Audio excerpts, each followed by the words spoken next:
ये बदलती तस्वीर भारत के उस उत्तर पूर्वी हिस्से की है जिसे कभी मुख्य भूमि से दूर माना जाता था। लेकिन आज प्रधानमंत्री नरेंद्र मोदी के विजनरी नेतृत्व में पूर्वोत्तर देश के विकास का एक नया अध्याय लिख रहा है। पीएम गति शक्ति और पीएम डिवाइन जैसी महत्वाकांक्षी योजनाओं ने यहाँ के इंफ्रास्ट्रक्चर को एक अभूतपूर्व रफ्तार दी है। साल 2014 में जहां इस क्षेत्र में राष्ट्रीय राजमार्गों की लंबाई महज 10,905 किलोमीटर थी, वहीं आज ये बढ़कर 16,207 किलोमीटर से ज्यादा हो चुकी है।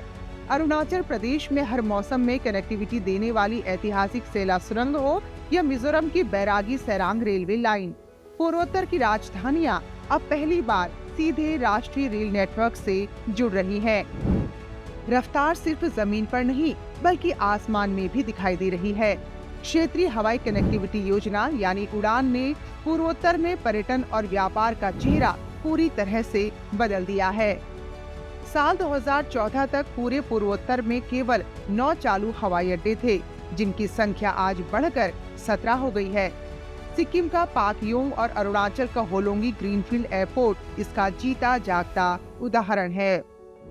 रेल मार्ग के निर्माण के कारण, सड़कों के निर्माण के कारण यहाँ के लोगों को विकास के जो बाजार है, जो व्यवस्थापन है, ये सब चीज़ में भी लोगों को काफ़ी फायदा पहुँचा है।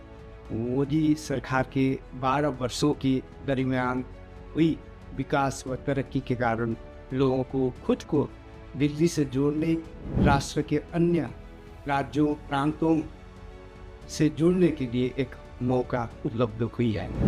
इंफ्रास्ट्रक्चर के साथ साथ पूर्वोत्तर भारत का ग्रीन हब बनकर भी उभर रहा है। सिक्किम के 100% जैविक राज्य बनने की सफलता के बाद अब असम, नागालैंड और मणिपुर भी mission organic value chain development के तहत प्राकृतिक खेती को बड़े पैमाने पर अपना रहे हैं। यहाँ के रसायनों से मुक्त अदरक, हल्दी और कीवी जैसे उत्पादों की मांग विदेशों में भी लगातार बढ़ती जा रही है, जिससे स्थानीय किसानों की आय में अच्छी खासी वृद्धि हो रही है। काफ़ी अच्छा काम किया है। मेनली सड़कों का उन्नति किया है, जिसके कारण से आसाम का डेवलपमेंट हो रहा है। गुवाहाटी भी बहुत डेवलप हो गया हम लोगों का। ब्रिज, नए ब्रिज बन रहा है। अभी एयरपोर्ट हमारा नज़दीक है, पहले से बहुत बेहतर, बहुत ही अच्छा हुआ है। पूर्वोत्तर में हो रहा बदलाव यही नहीं थमता।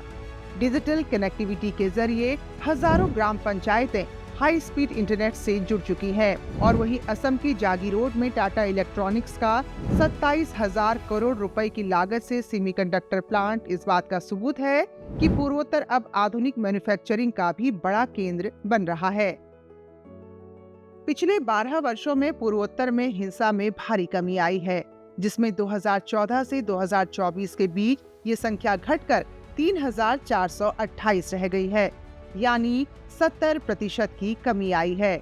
वहीं नागरिकों की मौत में 89% और सुरक्षा बलों के जवानों की शहादत में 70% की कमी आई है।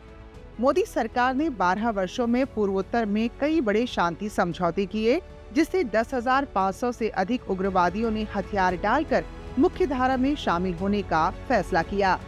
पूर्वोत्तर क्षेत्र लंबे समय से उग्रवाद और आंतरिक संघर्षों से प्रभावित रहा है। हालांकि 2014 से सरकार द्वारा शुरू की गई शांति पहल ने इस स्थिति को पूरी तरह बदल दिया है। 2014 के बाद जब से मोदी गवर्नमेंट आया है, हमारे असम में बहुत शांति है। असम में पहले इतनी शांति कभी नहीं थी, पहले बहुत ज़्यादा ही अशांति था।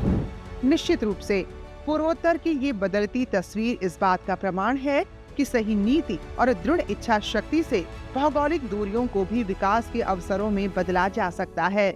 जो अष्टलक्ष्मी का ये कायाकल्प नए भारत के सामर्थ्य को प्रदर्शित कर रहा है।